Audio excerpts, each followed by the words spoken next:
होगा। होम में जाने के बाद आप ड्रा में जाएंगे। ड्रा में जाने के बाद लाइन को सिलेक्ट करेंगे।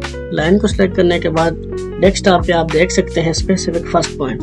फर्स्ट पॉइंट आपका जो भी है, जिस जगह से भी आपने स्टार्ट करना है उधर क्लिक करेंगे। क्लिक करने के बाद जैसे ही आप अपने कर्सर को मूव करेंगे आपकी लाइन की लेंथ ज्यादा होती जाएगी, आप देख सकते हैं। उसके बाद इसका अगला पॉइंट हम सिलेक्ट करेंगे। नेक्स्ट पॉइंट हम सिलेक्ट करेंगे। उसके बाद आप देख सकते हैं कि मेरी लाइन क्लोज नहीं हुई, वो चलती जा रही है। इसलिए अब मैं इसको कैंसिल करना चाहता हूँ। कैंसिल करने के लिए आप माउस की मदद से राइट क्लिक करेंगे।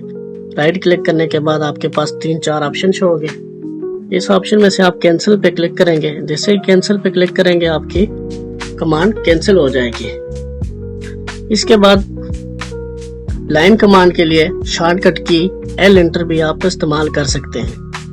एल एंटर करेंगे, आपके पास एक स्पेसिफिक फर्स्ट पॉइंट आएगा। फर्स्ट पॉइंट पे क्लिक करेंगे, उसके बाद एंड पॉइंट पे क्लिक करेंगे। इसी तरह राइट क्लिक करेंगे, कैंसिल कर देंगे। इसके बाद आप एल एंटर करेंगे।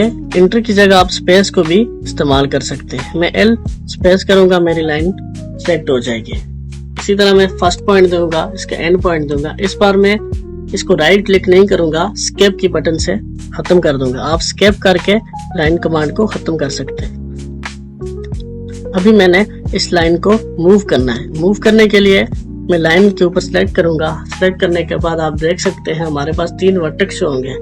3 वर्टेक्स में से हम जो मिडल वाला वर्टेक्स है उसके ऊपर क्लिक करेंगे। क्लिक करने के बाद जैसे ही हम कर्सर को मूव करेंगे हमारी लाइन मूव हो जाएगी। आप देख सकते हैं कि मैं राइट साइड पे अपनी लाइन को मूव किया। इसी तरह इस लाइन की अगर आपने लेंथ ज्यादा करनी है या कम करनी है, उसके लिए आप फर्स्ट वाला वर्टेक्स या एंड वाला वर्टेक्स पे ऊपर क्लिक करेंगे। क्लिक करने के बाद जैसे ही आप अपने कर्सर को ऊपर या नीचे लेके जाएंगे आपकी लेंथ ज्यादा या कम हो जाएगी। जैसे मैं अब इसकी लेंथ ज्यादा करता हूँ, आप देख सकते हैं जैसे मैं कर्सर को ऊपर लेके गया इसकी लेंथ ज्यादा होगी। इसके बाद दूसरे तरीकेकार में मैं आपको बताऊंगा। जैसा कि हमारे पास एक लेंथ है 30 मीटर की, वो लाइन हम कैसे लगाएंगे ऑटोकैड में। एल एंटर करेंगे, शॉर्टकट की इसकी। एल एंटर करने के बाद हम फर्स्ट पॉइंट को सिलेक्ट करेंगे। इसके बाद हम 30 एंटर कर देंगे। जैसे हम 30 एंटर करेंगे हमारी लाइन 30 मीटर की लग जाएगी। स्केप करेंगे, हमारी कमांड कैंसिल हो जाएगी। अभी हमने इसको चेक करना है ये हमारी लाइन 30 मीटर की है कि नहीं।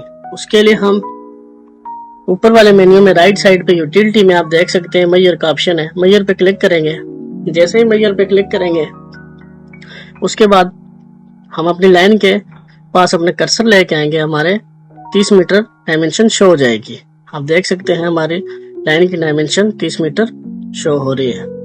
तीसरे तरीकेकार में मैं आपको बताऊंगा कि एक लाइन को कैसे एंगल और डायमेंशन के साथ ड्रा करते हैं। उसके लिए सबसे पहले हम लाइन सेलेक्ट करेंगे।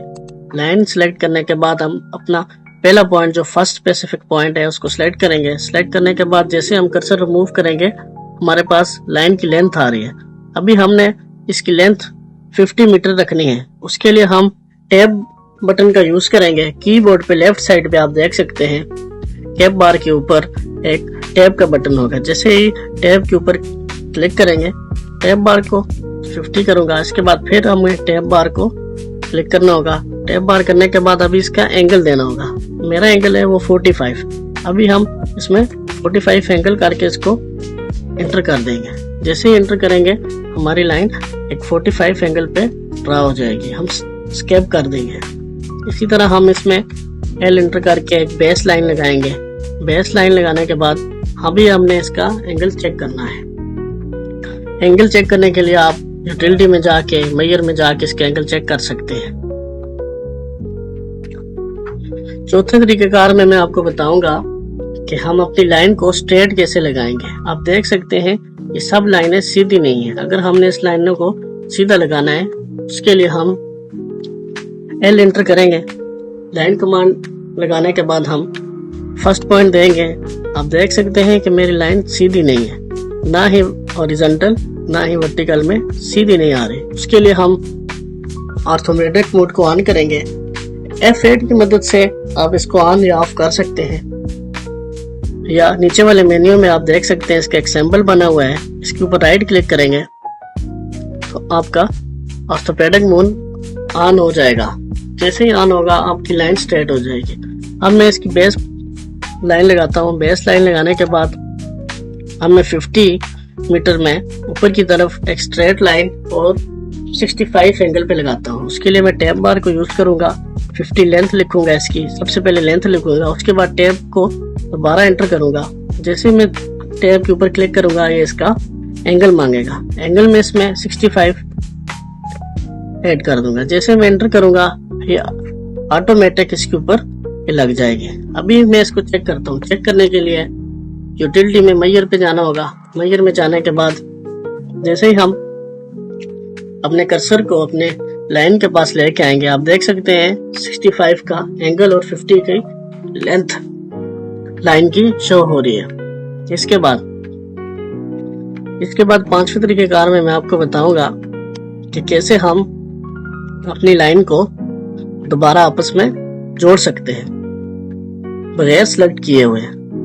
एल एंटर करेंगे, मैं एक स्ट्रेट लाइन लगाता हूँ, उसके बाद वर्टिकल में ऊपर एक लाइन लगाता हूँ, फिर स्ट्रेट लगाता हूँ, फिर नीचे आता हूँ, उसके बाद फिर राइट साइड पे एक लाइन लगाता हूँ। इसके बाद मैं इन दोनों लाइनों को आपस में जोड़ना है। इन दोनों लाइनों को आपस में जोड़ने के लिए मैं क्लिक नहीं करूंगा, अपने माउस की मदद से राइट क्लिक करूंगा। राइट क्लिक करने के बाद आप देख सकते हैं हमारे पास कुछ ऑप्शन शो हो रहे हैं, inter, cancel, resend, close, undo. पहले हमने इसमें कैंसिल इसलिए किया था कि हमारी कमांड खत्म हो जाए। अब इसमें हम क्लोज करेंगे। जैसे ही हम क्लोज पे क्लिक करेंगे हमारी लाइन फर्स्ट पॉइंट और एंड पॉइंट आपस में मिल जाएगा। इसी तरह आप अगर एक ड्राइंग्स पे काम कर रहे हैं तो आप सिलेक्ट कर रहे हैं, मसलन आप आपके पास एक हाउस की ड्राइंग है, उस पर आप सिलेक्ट करते हैं। एरिया सिलेक्ट करने के बाद आप काफी दूर चले जाते हैं। उसके बाद आपने फर्स्ट पॉइंट के साथ सिलेक्ट करना होता है। अगर आपको सिलेक्ट फर्स्ट पॉइंट नहीं मिल रहा, आपको अगर पता नहीं कि हमारा फर्स्ट पॉइंट कौन सा है, उसके लिए आप राइट क्लिक करें। राइट क्लिक करने के बाद जैसे ही क्लोज करेंगे आपकी लाइन ऑटोमेटिक फर्स्ट पॉइंट के साथ कनेक्ट हो जाएगी, क्लोज हो जाएगी। इसके बाद आप देख सकते हैं मैंने कुछ डायग्राम बनाए हैं। ये डायग्राम मैंने लाइन कमांड की मदद से बनाई है और कोई कमांड इसमें मैं इस्तेमाल नहीं की। आप देख सकते हैं ये एक डायग्राम में लाइन की लेंथ और एंगल सेम है। 60 इसके एंगल है और 60 तीनों लाइनों की लेंथ है। और एक चीज और, इसमें इन तीनों को हम प्लस करेंगे हमारा 180 बनेगा। इसके लिए हम एल एंटर करेंगे, एक स्ट्रेट लाइन लगाएंगे। स्ट्रेट लाइन हम 60 की लगाएंगे, 60 की स्ट्रेट लाइन लगाएंगे, उसके बाद एंटर कर देंगे। ये हमारी बेस लाइन है। इसके बाद हम कर्सर की ऊपर की तरफ लेके जाएंगे, टैब की बटन से टैब क्लिक करेंगे। उसके बाद हम इसकी लेंथ देंगे जो हमारे पास 60 मीटर है। 60 मीटर देने के बाद इसको हम दोबारा टैब में करेंगे और इसका एंगल भी 60 देंगे। इसके बाद हम एंटर करेंगे, हमारी 60 मीटर की लाइन 60 एंगल पे ड्रा हो जाएगी। इसके बाद हम राइट क्लिक करके इसको क्लोज कर देंगे। जैसे ही हम क्लोज करेंगे हमारे पास एक डायग्राम बन जाएगी। अभी हम इसकी लेंथ और इसके एंगल चेक करेंगे, जिसको हम प्लस करेंगे 180 बन जाएगा। उसके लिए हम मेजर में जाएंगे, यूटिलिटी में जाके जैसे आप देख सकते हैं मेरे डेस्कटॉप पे कि तीनों एंगल 60 के हैं। अगर आप तीनों एंगल को प्लस करें तो ये 180 बन जाएगा और लाइन की जो लेंथ है वो भी 60 है। इसके बाद हमारे पास एक और एंगल है, एक और डायग्राम है। जैसे इसमें एंगल डिफरेंट है, एक एंगल 30 का है, 90 का है, 60 का। अभी हम इसको ड्रा करेंगे। इसके लिए हमें सेम सबसे पहले बेस लाइन लगानी होगी। अब देख सकते हैं मेरे पास 3 डायग्राम है। तीनों में जो एंगल है, इन तीनों एंगलों को आप फर्स्ट डायग्राम के तीनों एंगल को प्लस करेंगे 180 बनेगा। सेकंड डायग्राम में तीनों एंगल को आप प्लस करेंगे, ये भी 180 बनेगा। और तीसरी डायग्राम में ये तीनों एंगल को आप प्लस करेंगे, ये भी 180 बन जाएगा। अब दूसरी डायग्राम ड्रा करने के लिए सबसे पहले हम फर्स्ट पॉइंट सेलेक्ट करेंगे, 60 मीटर की हम बेस लगाएंगे, उसके बाद एंटर करेंगे। एंटर करने के बाद ऊपर की तरफ हम अपने कर्सर को लेके जाएंगे। इसके बाद हम टैब की को प्रेस करेंगे। जैसे ही टैब की प्रेस करेंगे इसके बाद हम इस लाइन की लेंथ लिखेंगे। मैं इसकी लेंथ 35 करता हूँ। 35 इसकी लेंथ देने के बाद मैं दोबारा टैब को क्लिक करूंगा। जैसे ही टैब बटन को क्लिक करेंगे इसके बाद इसका एंगल देंगे। अब इसका जो मेरे पास एंगल है वो 90 है। 90 एंगल देने के बाद मैं एंटर कर दूंगा। बाद में राइट क्लिक करके इसको क्लोज कर दूंगा। जैसे मैं क्लोज करूंगा ये हमारे पास एक डायग्राम बन जाएगी। अभी हम इसके एंगल चेक करेंगे। मेजर में जाके आप देख सकते हैं